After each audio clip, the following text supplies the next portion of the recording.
اعوذ باللہ من الشیطان الرجیم، بسم اللہ الرحمن الرحیم۔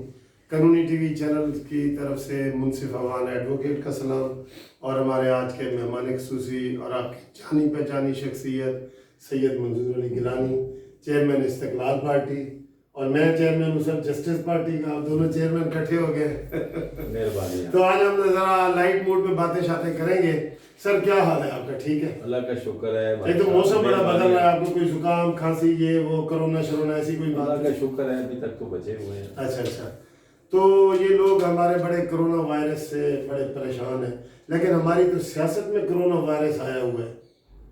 تو یہ جو ایک فارورڈ بلاک ہے سر، ہم بڑی باتیں کرتے ہیں کہ ہارس ٹریڈنگ نہیں ہونی چاہیے، اور عمران خان کا یہ ماٹو بھی رہا ہے، تو اس کے بارے میں آپ کا کیا لگے؟ ہارس ٹریڈنگ ہو رہی ہے یا یہ خود بخود ہی ارکان اٹھ کے چلے گئے ہیں؟ ملک صاحب، بات یہ ہے کہ جہاں تک عمران خان کا تعلق ہے اور اس کی سیاست کا تعلق، جی، ہر بات پہ انہوں نے یو ٹرن لیا ہے۔ اچھا، اور یہ پہلا شخص ہے جس نے یو ٹرن کو قبول کیا ہے، ان کے ثواب سمجھ لیے، ان کو ثواب سمجھتے ہیں۔ ہاں، یو ٹرن کا مطلب یہ ہوتا ہے کہ کہی ہوئی آپ کی بات اور وعدہ آپ اس سے جب مکر جاتے ہیں تو اس کو یو ٹرن کہا جاتا ہے۔ جی، لیکن عمران خان جو ہے اس نے ہر وہ بات کی ہے جس کا اس نے وعدہ کیا تھا اور اس کے خلاف چلا گیا، اور یہاں تک کہا عمران خان نے کہ میں تو یو ٹرن لیتے لیتے وزیر اعظم بن گیا ہوں۔ اللہ اکبر۔ تو یہ جو آپ نے ہارس ٹریڈنگ کی بات کی ہے، عمران خان جب اپوزیشن میں تھے تو وہ ہارس ٹریڈنگ کو ایک برا کام سمجھتے تھے، ٹھیک ہے، اور جب ان کے ممبران صوبائی اسمبلی میں سینٹ کے الیکشن میں کسی اور کو ووٹ ڈال دیے جی، تو اس پر یہ بڑے ناراض تھے، اور آج یہی کام وہ خود کر رہے ہیں۔ ٹھیک ہے، میں سمجھتا ہوں کہ کوئی بھی ایم پی اے یا ایم این اے یا سینٹ کا جو ممبر ہوتا ہے وہ از خود کہیں نہیں جاتا، ٹھیک، اس کو ہانک کے لے جایا جاتا ہے، بہلایا جاتا ہے، بہکایا جاتا ہے، اس کو لالچ دیا جاتا ہے، لالچ دیا وہ جاتا ہے، اپنے مفادات کی وجہ سے جاتا ہے، ٹھیک ہے، اور اس کو ہانک کے لے کے جاتے ہیں، اسی لیے اس کو ہارس ٹریڈنگ کہتے ہیں نا۔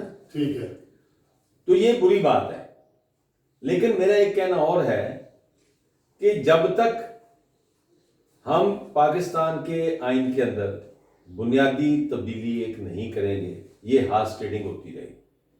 اور سر اتفاق سے جو فارورڈ بلاک بنا ہے نا، اس کا جو انچارج بنا ہے نشاط ڈھا، وہ آپ کے علاقے پاک فتن کا ہے؟ وہ خانے وال کا ہے۔ ہاں جی، چلیں، وہ جنوبی پنجاب سے اس کا تعلق ہے، ہم جنوبی پنجاب میں نہیں آتے۔ اچھا، ٹھیک ہے، اس کے اوپر بھی سوال کریں گے بعد۔ ہاں، تو بات یہ ہے کہ وہ نشاط ڈہا ہو، کوئی اور ہو، کوئی تو اور آپ یہ سمجھتے ہیں کہ موجودہ حکومت ہارس ٹریڈنگ میں ملوث ہے؟ بری طرح۔ اچھا، اور یہ ایک برا کام ہے جس کا وہ فخر کر رہے ہیں، بڑے افسوس۔ اور گورنر صاحب نے بھی بیان دیا ہے کہ لوگ اپنے کاموں کے لیے آتے ہیں۔ بھئی جو ارکان اسمبلی ہیں ان کا تو کام قانون سازی ہونا چاہیے، ٹھیک ہے، ان کا اور کیا کام ہوتا ہے؟ لیکن یہ خرابی جو تھی یہ مرحوم جنیجو صاحب لے کے آئے تھے، انہوں نے ارکان اسمبلی کو فنڈز دینے شروع کیے، ٹھیک ہے، اور جو بھی رکن اسمبلی ہے جس کو فنڈز ملتے ہیں اس میں سے وہ 20%، 30%، کئی 40% تک وہ پیسے خود کھا جاتے ہیں۔ جی، ان کا بھی یہی ایلیگیشن آ رہی ہے چینلز پہ کہ جی ان کو 14 کروڑ روپیہ فنڈ دیا گیا علاقے کی ترقی کے لیے، ترقی کے نام پر رشوت دی گئی ہے۔ جی۔ اچھا، آپ سر یہ ہارس ٹریڈنگ والی مسئلہ ہو گیا۔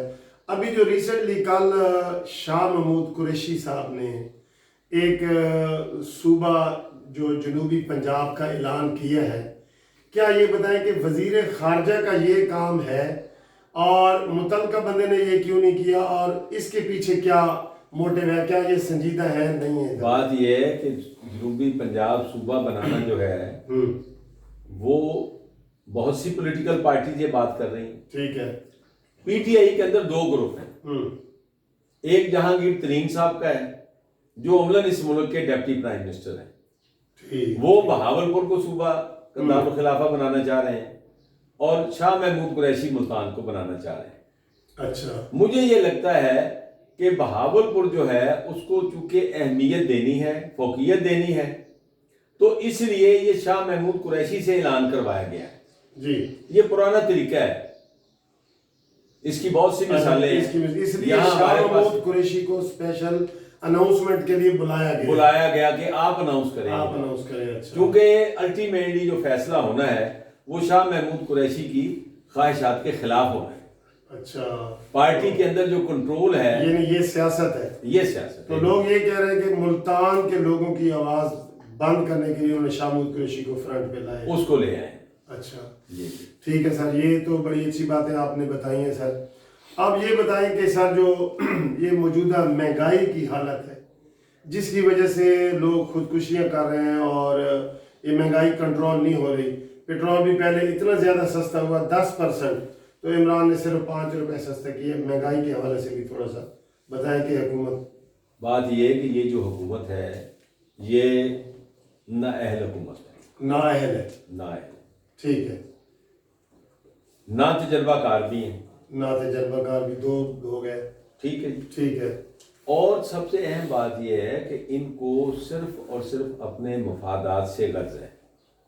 پارٹی کے اندر جو لوگ مہنگائی کے ذمہ دار ہیں، ٹھیک ہے، جنہوں نے چینی کا کام کیا، جنہوں نے آٹے کے نام پر اس ملک میں لوٹ مار کی ہے، یہ پارٹی کے اندر لوگ بیٹھے ہوئے ہیں، عمران خان کے دائیں بائیں بیٹھے ہوئے ہیں، ٹھیک ہے، اور یہ لگے ہوئے جی ہم انکوائری کروا رہے ہیں۔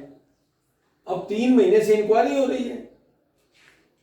بھائی وہ کون سی رپورٹ ہے جو آنی ہے آپ کے پاس؟ یہ ساری کی ساری بے ایمانی ہے اور لوگوں کو دھوکہ دینے کی کوشش ہے۔ اصل میں آٹے کا بحران جو آیا اور چینی کا بحران جو آیا ہے اس میں اربہ روپے پی ٹی آئی کے لوگوں نے کمائے ہیں اور ان کے نام بھی سب کو پتا ہے۔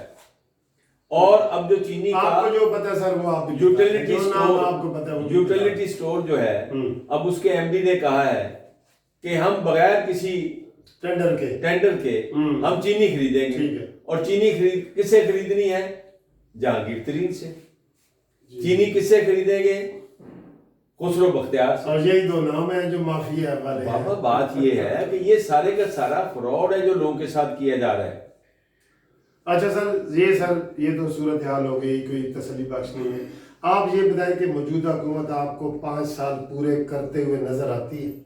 دیکھیں تجربے کی بنیاد میں آپ سے ایک عرض کرتا ہوں، میں نے سال گزشتہ سپٹمبر میں میرا خیال ہے کہ میں نے کہا تھا کہ عمران خان کی حکومت جو ہے وہ بجٹ کے بعد جائے گی 2020 میں۔ ٹھیک ہے، اس وقت چونکہ مولانا فضل الرحمان آ رہے تھے تو میں نے یہ کہا تھا کہ یہ ریہرسل ہے مولانا کی، یہ کریں گے اور چلے جائیں گے، اور دراصل جو بجٹ آئے گا 2020 کا اس کے بعد جو اپوزیشن ہے وہ باہر نکلے گی، کیونکہ اس وقت عوام اتنے تنگ آ جائیں گے مہنگائی سے، بے روزگاری سے، لوٹ مار سے، ان کی کرپشن سے۔ یہ تمام برائیاں جو ہیں اس وقت، تمام برائیاں بدرجہ اتم موجود ہیں اس حکومت میں، اچھا، اور اس کے خلاف پھر لوگ نکلیں گے، تو پولیٹیکل پارٹی آپ بھی کو نکلیں۔ لگتا ہے کہ یہ 5 سال پورے نہیں ہم چاہتے ہیں کہ 5 سال پورے کریں، لیکن مجھے لگتا نہیں کہ یہ پورے کریں۔ نہیں لگتے۔ چلیں جی پیر صاحب، آپ سے بڑی اچھی مزے کی گفتگو جاری ہے، لیکن چونکہ ہمارے پاس ٹائم بڑا لمیٹڈ ہوتا ہے، مزہ تو بہت آ رہا ہے کہ ہم باتیں اور بھی کریں۔ نہیں، میں نے تو بڑی مختصر باتیں ہاں، آپ کی نے ہیں۔ مختصر باتیں کی تھی، تو قانونی ٹی وی کے چینلز کے دوستوں کو آج میں نے ایک اسپیشل ریکویسٹ بھی کر دی۔ آپ کو پتہ ہے کہ جو پیر گیلانی صاحب ہیں یہ میرے سیاسی استاد ہیں، تو آج ان کے لیے میں نے ایک خاص ریکویسٹ کرنی ہے جس کا رزلٹ مجھے شام تک ملنا چاہیے۔ اچھا جی، وہ ریکویسٹ کیا ہے؟ وہ ہے کہ پیر صاحب نے میری فرمائش میں، بلکہ میں کہوں کہ انہوں نے اپنا ایک قانون ٹی وی چینل بنایا جس کا نام ہے سیاسی درویش ٹی وی، ٹھیک ہے جی؟ تو اس کے سبسکرائب کے لیے میں نے آپ سے ریکویسٹ کرنی ہے۔ تو آج میں دیکھوں گا کہ پیر صاحب کے جو ہم نے نمبر ہے نا جی اس وقت سبسکرائبرز کا، وہ میں نے نوٹ کر لیا ہے۔ اب میں دیکھتا ہوں کہ جو لوگ مجھ سے محبت کرتے ہیں، قانونی ٹی وی کے لور ہیں، وہ میرے استاد سے کتنی محبت کرتے ہیں۔ تو سر آپ اپنے چینل کا تھوڑا سا وہ سپیلنگ بھی بتا دیں. تو ایک آپ بھی ریکویسٹ کر رہے ہیں, میں نے تو کر دیا, انشاءاللہ رزلٹ بھی آپ کو شام تک ملے گا. آپ تھوڑا سا بتا دیں پھر اس پروگرام کو ختم. دیکھیں جی, میں نے تو اپنا چینل بنایا ہے, میں تو ریکویسٹ کرتا ہی کرتا ہوں. اب ملک صاحب نے بھی ریکویسٹ آپ سے کی ہے, تو میرے چینل کا جو نام ہے وہ ہے سیاسی درویش ٹی وی. تو سیاسی درویش ٹی وی کے میں سپیلنگ بتا دیتا ہوں. SIYASI سیاسی, DARWES آگے ٹی وی, سیاسی درویش ٹی وی. جی thank you very much sir. آپ ہمارے اسٹوڈیو میں آئے, شکریہ. آپ ہمارے قانونی ٹی وی چینل کے اسٹوڈیو میں آئے. میں کیمرہ مین مقصود کا نام شکریہ ادا کرتے ہوئے اب اس پروگرام کو ختم کرتا ہوں. Thank you G.